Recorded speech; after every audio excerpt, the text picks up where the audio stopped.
Last week, we showed you Brian's exclusive interview with the Department of Homeland Security brand new chief, Kirstjen Nielsen. But why did she choose to go to that area of the border within days of her confirmation, we asked Brian. All right. So and now, Brian McKinley reporting for Judy. I asked the Border Patrol agents about what it is like there day in and day out from when it started, when President Trump started, to where we are today. Here's what they had to say.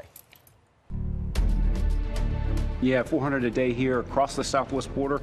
The daily average for the week, the last 7 days, is about 1,300. 1,300. Those astonishing numbers are the reason why newly confirmed Department of Homeland Security Secretary Kirstjen Nielsen spent her first week meeting with the Custom and Border Patrol agents in the Rio Grande Valley sector. We've heard from the frontline operators that this is where we need the wall. So I wanted to come and see for myself in terms of prioritization why it was important to build here. This is the most active sector in the Border Patrol right now amongst the 9 across the southwest border. More apprehensions and arrests are done here, more seizures are done here, and the problem with unaccompanied children and family units is more acute here than it is anywhere else on the border. Part of the issue, the border wall in this area is not a straight wall. There are gaps in it. Sometimes it's due to the terrain or natural barriers, and sometimes it's other factors. This is the Santa Ana Wildlife Refuge. We cannot build roads. It has limitations to law enforcement, but it does not have limitations to the criminal organizations. Frustrating, right?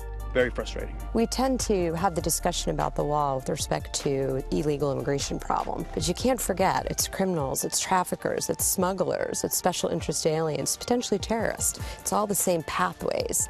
A half mile through this bollard fencing is Mexico, and currently over 400 people are trying to get through any given day, some successfully. How does that number come down again?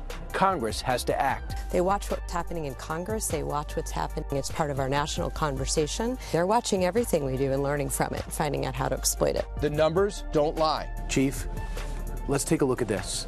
In January 25th, the new administration takes over. The rhetoric is strong, and what is the result in terms of crossings? So this is the number of individual family units and unaccompanied children that are arrested here in the Rio Grande Valley during those time frames. Look at the drop, right? Yeah, it's amazing. It's 45-year low in May. And then what happens?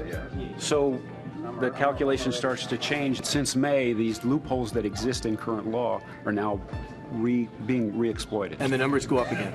So the consequences matter, and that's a demonstration of it. And it's not just facts and figures, it's what the actual border agents are experiencing as well. You talk about trends. What did you see in January of this year, and what are you seeing now? Trends, they were starting in January, things kind of calmed down, but they've kind of re-escalated again, and we've started seeing an increase of more people coming in and just continuing to enter. We are seeing an upscale in, like I said, the narcotics, the hard narcotics. That's gone up a lot. We know how the White House wants to fix that. We are building a wall on the southern border, which is absolutely necessary. And what did the president tell you when you got the job? Build a wall. Protect our country. But what do the men and women of CPB think? If someone could build a barrier, would that help? I mean, somebody could build a barrier, easier said than done, but of course it'd help out. A wall works where we use it. We put fences and walls around things that we want to protect in this country. Our homes, our communities, parks, individual factories. We put fences around them because they work. And for those who work the border, this is not just a job, it's a mission. Definitely, we know for the majority of the folks here, they want to be safe. The more impact that we can have on illegal immigration, the better for them because they feel safe. The laws are the laws, so we're not discriminating or being prejudiced towards any particular race or ethnicity. We're just doing our job. That's really interesting. So, Brian, right after he was inaugurated, the number of people who did the illegal crossings went way down. Now it's coming back. Is that because the wall hasn't been built yet? It is. And the fact is, right now, when you get captured, they're still putting you into the system. They say, okay, 3 weeks, here's your ticket, come back. They don't come back. Ever. So what happens is, it's almost as if all these gangs and these criminals and these people, sometimes families want to get caught, it's almost as if they have C-SPAN. In Mexico, in Central America. They know exactly what the rhetoric is. And when it's rhetoric, they'll look out because they don't want to get caught.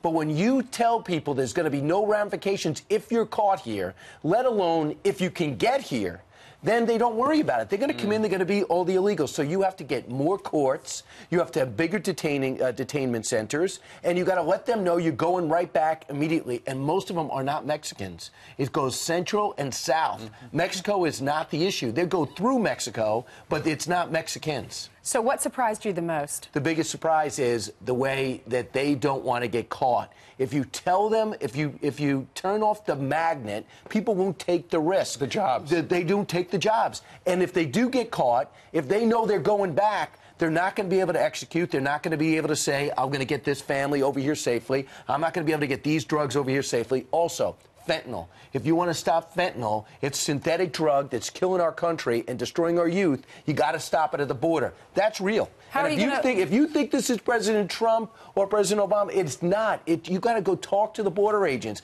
They are desperate for some backup. They feel the support, but they haven't seen it in legislation. That's why it's got to happen this week. They got to get their $1.8 billion to begin the Rio Grande sector. It's got 54 miles of fence. It needs 110, and they need more border guys and border women. Well, it was great that you went down there to show us firsthand what it's like. Yeah, we'll show it again a little bit later, but they actually want Americans to speak up and sound off. It is not anti-Hispanic or anti any group. It is just about Keeping American America security. Safe. Yeah. Keeping America safe. You know what, Brian? It's the same story. That same sentiment, what you're saying, it's the same story we've been reporting in our profession for the last 10, 15 years. Yeah.